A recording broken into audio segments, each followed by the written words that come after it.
So, hello partner. Kakastart ko pa lang sa negosyong to, pero may pangarap naman ako sa buhay. Team, gusto ko lang ibahagi sa inyo ang totoong kwento ko. Noong umpisa, wala talaga akong ideya sa negosyo. Wala akong malaking experience. Kakastart ko lang at honestly, natakot ako.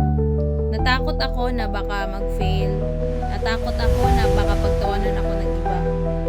Pero may isang bagay na mas malakas sa takot ko.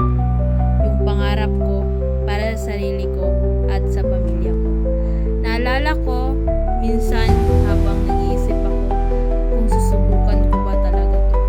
Nakita ko kasi ang sarili ko sa future. Sa isang life na puro na lang sana. Sana may extra income. Sana may time para sa pamilya. Sana mas tayo sa buhay. At ayun, sa araw na yun, nagdesisyon na talaga ako. Sinusubukan ko talaga. Kahit scared, kahit walang motivation. Minsan, may rejection.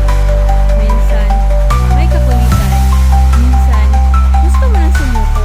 Pero bawat message na sinisend ko, bawat invite, bawat maliit na aksyon, parang may energy na nasasabi sa akin.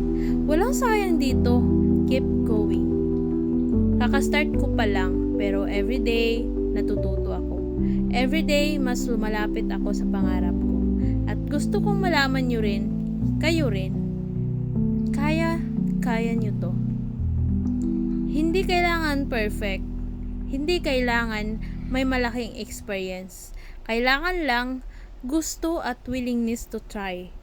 Kaya simula pa lang natin to, at alam ko at balang araw, babalikan natin tong kwentong na to at masasabi natin, buti na lang hindi ako sumusuko at buti na lang nag-start ako. Team, sama-sama tayo sa journey na to. At sa bawat hakbang, isang hakbang na rin papunta sa pagbabago ng buhay natin.